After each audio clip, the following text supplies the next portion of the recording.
Assalamualaikum warahmatullahi wabarakatuh. Bismillahirrahmanirrahim. Pada video pembelajaran hari ini kita mengambil tema bab 5, yaitu jiwa lebih tenang dengan banyak melakukan sujud. Sujud merupakan satu bentuk kepasrahan dan penghambaan diri kepada Allah Subhanahu wa Ta'ala. Hanya kepada Allah sajalah manusia itu boleh bersujud. Adapun kepada sesama manusia, kita diperintahkan untuk saling menghormati saja. Pada saat kita sujud, maka dahi, telapak tangan, kaki, dan lutut semua menempel ke tanah atau alas sujud. Inilah posisi paling ideal sebagai bentuk kepasrahan, ketundukan, dan kepatuhan total kepada Allah Subhanahu wa Ta'ala. Sujud sudah sangat lazim dilakukan di dalam sholat. Segala macam jenis sholat pasti ada sujudnya, kecuali sholat jenazah. Di dalam sholat fardu, setiap rakaat ada 2 kali sujud. Dalam sehari semalam kita wajib sholat sebanyak 17 rakaat. Berarti kita telah melakukan sujud sebanyak 34 kali. Jika kita menambah dengan berbagai macam amalan sholat sunnah, akan lebih banyak kita bersujud kepada Allah Subhanahu wa Ta'ala. Namun, yang akan kita bahas dalam pembelajaran hari ini adalah sujud-sujud yang dilakukan di luar rukun sholat. Macam-macam sujud yang dimaksud: sujud syahwi, sujud syukur, dan sujud tilawah. Sujud syukur. Syukur artinya berterima kasih kepada Allah Subhanahu wa Ta'ala. Sujud syukur ialah sujud yang dilakukan ketika seseorang memperoleh kenikmatan dari Allah atau telah terhindar dari bahaya. Untuk mengungkapkan syukur, seringnya kita hanya dengan mengucapkan Alhamdulillah. Ternyata di samping dengan mengucapkan hamdalah, kita juga diajarkan cara lain untuk mengungkapkan rasa syukur tersebut. Cara lain yang dimaksud adalah dengan sujud syukur. Ketika melakukan sujud syukur, ekspresi syukur itu tidak hanya terucap dalam lisan saja, namun juga dalam bentuk tindakan berupa sujud. Sungguh indah ajaran yang dicontohkan oleh Nabi Muhammad SAW kepada kita. Adapun hukum melakukan sujud syukur adalah sunnah, sebagaimana hadis Rasulullah SAW yang artinya dari Abu Bakr, sesungguhnya apabila datang kepada Nabi SAW sesuatu yang menggembirakan atau kabar suka, beliau langsung sujud bersyukur kepada Allah Subhanahu wa Ta'ala. Hadis riwayat Abu Dawud dan Tirmizi. Sebab-sebab melaksanakan sujud syukur ialah yang pertama mendapatkan nikmat dari Allah. Apabila kita mendapatkan nikmat atau baru saja kita mendapatkan kabar yang menggembirakan, seketika itu juga ia melakukan sujud syukur tanpa menunda-nunda. Dan yang kedua, terhindar dari bahaya atau kesusahan yang besar. Apabila kita terhindar dari bahaya atau bencana yang ketika itu terjadi, maka segeralah untuk melakukan sujud syukur tanpa menunda-nundanya. Misal, ketika terjadi gempa bumi, seisi rumah ternyata dapat menyelamatkan diri semua, maka saat itu disunahkan untuk melakukan sujud syukur.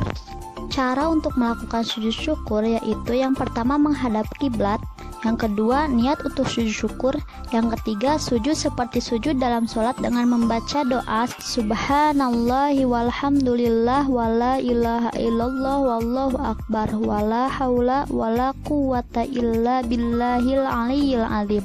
Dan yang keempat duduk kembali lalu salam. Hikmah melakukan sujud syukur ialah orang yang mendapatkan nikmat dan kelebihan kalau tidak berhati-hati dapat lupa diri sehingga menjadi angkuh atau sombong. Orang yang melakukan sujud syukur akan terhindar dari sifat sombong atau angkuh. Kedua, memperoleh kepuasan batin berkaitan dengan anugerah yang diterima Allah Subhanahu wa Ta'ala dan merasa dekat dengan Allah sehingga memperoleh bimbingan dan hidayahnya. Dan hikmah yang terakhir yaitu memperoleh tambahan nikmat dari Allah Subhanahu wa Ta'ala dan selamat dari siksanya. Yang kedua, sujud sahwi.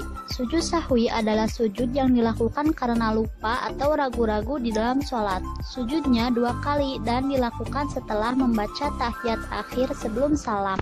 Adapun hukum melakukan sujud sahwi adalah sunnah sebagaimana hadis Rasulullah SAW yang artinya dari Abu Sa'id Al-Khudri, Nabi SAW bersabda, apabila salah seorang di antara kamu ragu dalam sholat, apakah ia sudah mengerjakan 3 atau 4 rakaat, maka hendaklah dihilangkan keraguan itu dan diteruskan sholatnya menurut yang diyakini. Kemudian hendaklah sujud 2 kali sebelum salam. Hadis riwayat Ahmad dan Muslim. Jadi perlu kalian ketahui sebab-sebab orang yang sholat melakukan sujud sahwi ialah yang pertama lupa meninggalkan sholat satu rukun sholat seperti lupa melakukan ruku, i'tidal atau sujud. Yang kedua lupa atau ragu jumlah rakaat dan lupa membaca doa kunut bagi yang membiasakan doa kunut. Yang keempat lupa melakukan tasyahud awal. Dan yang terakhir kelebihan atau kekurangan dalam jumlah rakaat. Dalam kasus rokaat kurang, apabila pada saat sholat ada yang mengingatkan bahwa rokaat sholat kita kurang, maka harus segera berdiri, takbir, dan melengkapi jumlah rokaatnya, baru kemudian melakukan sujud sahwi. Cara melakukan sujud sahwi ialah sujud sahwi dilakukan sebelum salam apabila orang yang sedang sholat lupa akan bilangan sholat yang sedang dikerjakan atau lupa tidak melakukan tahiyat awal dan kita baru ingat sebelum dia salam. Setelah selesai membaca tahiyat akhir, langsung sujud lagi dengan membaca Subhanallah la yanamu wa la yashu, yang artinya Maha Suci Allah yang tidak tidur dan lupa. Bangun dari sujud disertai dengan mengucapkan takbir, kemudian duduk sebentar lalu takbir dan dilanjutkan sujud lagi dengan doa yang sama dengan sujud yang pertama. Duduk kembali dan diakhiri dengan salam. Manusia tidak boleh berperilaku sombong dan angkuh karena manusia adalah tempat salah dan lupa. Yang tidak pernah lupa hanyalah Allah Subhanahu wa Ta'ala. Orang yang berbuat salah, khilaf, dan lupa harus segera memohon ampun kepada Allah dengan membaca istighfar. Demikian halnya ketika kita bersalah dengan orang tua, guru, maupun teman, harus segera meminta maaf pada mereka. Hikmah berikutnya adalah kita diajarkan untuk bisa memahami bahwa orang lain juga bisa salah. Jika orang tersebut mengakui kesalahannya dan minta maaf, maka sebagai umat Islam diajarkan untuk segera memberi maaf. Ingat ya bahwa sifat takabur itu bisa terjangkit kepada siapa saja, kapan saja, dan di mana saja. Yang ketiga yaitu sujud tilawah. Sujud tilawah adalah sujud yang dilakukan karena membaca ayat-ayat sajdah dalam Al-Quran ketika sholat maupun di luar sholat, baik pada saat membaca atau menghafal sendiri atau pada saat mendengarkannya. Hukum melaksanakan sujud tilawah adalah sunnah, sebagaimana hadis Rasulullah SAW yang artinya dari Ibnu Umar, sesungguhnya Nabi Muhammad SAW pernah membaca Al-Quran di depan kami. Ketika membacanya sampai pada ayat sajdah, beliau langsung takbir lalu sujud, maka kami pun sujud bersama-sama beliau. Hadis riwayat Tirmidzi. Sujud tilawah dilakukan karena pada saat membaca atau mendengarkan bacaan Al-Quran menemukan ayat-ayat sajdah baik pada saat sholat maupun di luar sholat.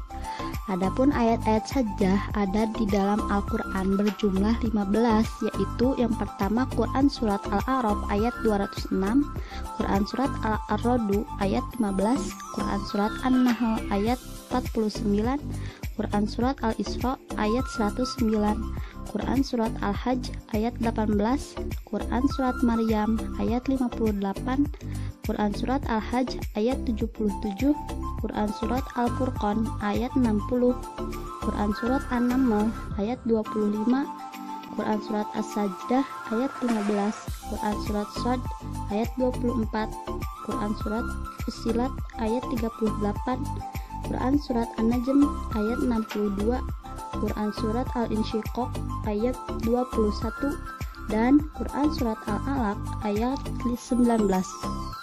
Di dalam melaksanakan sujud tilawah harus memenuhi syarat-syarat, yaitu yang pertama suci dari hadas dan najis, yang kedua menghadap kiblat, dan yang terakhir menutup aurat.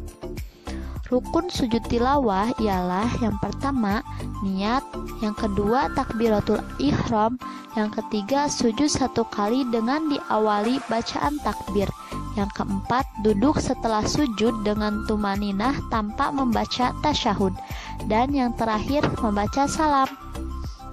Tata cara sujud tilawah ada dua macam. Cara yang pertama, sujud tilawah yang dilakukan di luar sholat.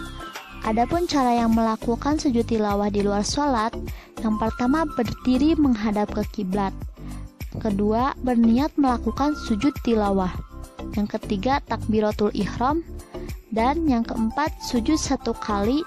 Pada saat sujud membaca doa sajada wajhiya lilladzi khalaqahu wa syaqqa sam'ahu wa basarahu bihaulihi wa quwwatihi, yang artinya aku bersujud kepada Tuhan yang menjadikan diriku, Tuhan yang membukakan pendengaran dan penglihatan dengan kekuasaannya. Setelah sujud, lalu duduk sejenak dan salam. Untuk sujud tilawah yang dilakukan di dalam sholat, yaitu pada saat kita sedang berdiri dalam sholat membaca ayat sajdah atau imam membaca ayat sajdah, kita langsung melakukan sujud 1 kali dengan membaca doa sujud tilawah. Setelah selesai melakukan sujud tilawah, kita langsung berdiri lagi dan melanjutkan sholat kembali. Adapun hikmah melaksanakan sujud tilawah, yaitu yang pertama dijauhkan dari godaan syaitan. Yang kedua, lebih menghayati bacaan dan makna Al-Quran yang sedang dibaca. Yang ketiga, mendekatkan diri kepada Allah Subhanahu wa Ta'ala. Alhamdulillah, untuk pembelajaran video kali ini selesai dan cukup sampai di sini. Untuk adik-adik di rumah, jangan lupa untuk diterapkan pembelajaran hari ini dalam kehidupan sehari-hari. Dan tetap semangat ya belajarnya. Terima kasih. Wassalamualaikum warahmatullahi wabarakatuh.